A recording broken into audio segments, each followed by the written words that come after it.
Oggi siamo a Sernaglia della Battaglia per la consegna delle piante forestali e piante erbacee a 11 proprietari dei terreni nell'ambito dei Paludi di Sernaglia, un intervento che porterà a un miglioramento ambientale di questi terreni nell'ambito del progetto Life Palù.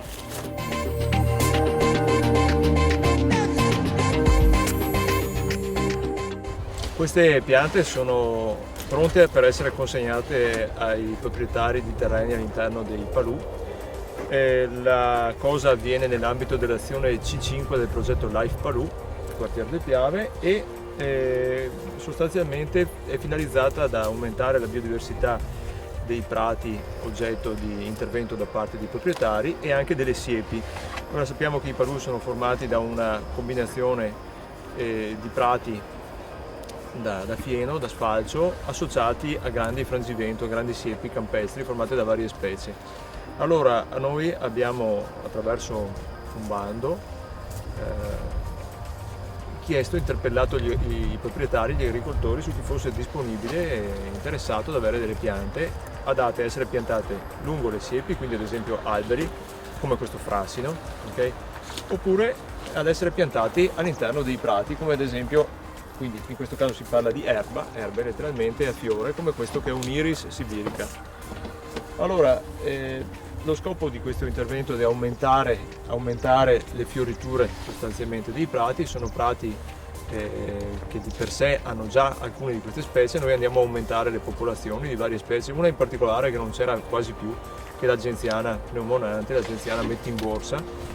Come si fa a fare questo intervento? Semplicemente si va lungo la siepe, nel caso della pianta forestale, si crea un buco che non deve essere grande come questo pane di terra, le piante sono fatte con il pane di terra, ma decisamente un po' più grande. La terra deve essere smossa per una specie di cubo, immaginiamo, di terreno lavorato, vangato, di circa 40 x 40 cm. Questo nel caso degli alberi e degli arbusti, affinché le piante, le radici si avviino bene senza incontrare ostacoli. Nel caso delle piante erbacee, come queste qui, si tratta di fare invece un buco in un cotico erboso già esistente, un prato in pratica. Un prato che quindi deve ospitare, non è necessario rompere il cotico erboso su una vasta superficie, basta fare un buco. Le piante erbacee sono molto resilienti, diciamo. È opportuno smuovere un po' il terreno intorno a queste e piantarle per gruppi. Quindi nel caso delle piante forestali i cittadini le hanno già ordinate in base a quello che loro ritenevano, quindi hanno scelto le specie. Nel caso delle piante erbacee abbiamo assegnato loro noi delle specie che sappiamo essere autoctone, che vanno bene per i Palù, e queste qui invece le piantano in questa grande superficie che ciascuno di loro ha a disposizione. Semplicemente suggeriamo di piantarle per gruppi, non quindi una pianta, ma 4, 5, 6 piante della stessa specie. Il progetto comprende il territorio di 4 comuni che sono partner di questo progetto: il comune di Sernaglia della Battaglia, Moriago, Farra e Vidor, di riqualificazione del territorio di questo importante sito realizzato dai monaci benedettini in passato e che ha bisogno di essere riqualificato e di ridare nuova vita a questo importante sito storico.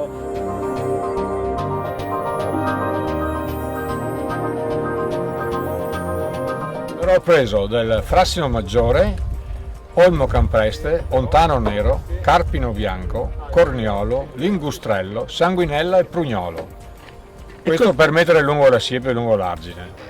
Tutto ci ha influenzato leggendo il progetto già in corso e abbiamo detto no, perché non aderire. Noi già qualche anno fa avevamo in autonomia piantato qualche piantina che dopo la recuperiamo anche per fare della legna di casa e iniziato a tenere pulire il campo perché erano inutilizzati. A complemento di questo progetto iniziato di riordino polizia abbiamo abbracciato quello che ci ha proposto il comune. Mio padre un tempo affittavo e successivamente quando si è acquistato nel 63 25.000 metri, successivamente una decina di anni fa ne ho acquistato altri 12.000, quindi complessivamente ho nella zona di Palù sui 38.000 metri quasi.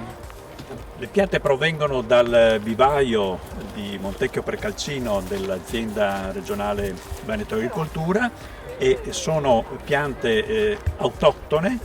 La storia di queste piante è interessante perché di fatto sono partite dai palù e tornano ai palù. Noi abbiamo raccolto i semi non solo qui in realtà, ma in molti siti, tra l'altro siti di interesse comunitario, quindi SIC, ZPS del Veneto. Abbiamo raccolto sia i semi degli alberi, degli arbusti, con quelli abbiamo fatto le piante di questa cassetta, ad esempio questo è Ontano Nero, questo con le foglie ancora verdi su, ma anche semi di piante erbacee più rare. In alcuni casi ci siamo spostati, non siamo rimasti soltanto qui nei Palù e nemmeno in provincia di Treviso, ma in altri biotopi interessanti della regione. Il progetto Life Palù è in una fase intermedia, adesso stanno riprendendo dopo la pausa difficile del Covid i lavori in campo e anche poi tutti gli importanti processi di partecipazione con la popolazione per arrivare al cosiddetto contratto di Palù e quindi allo sviluppo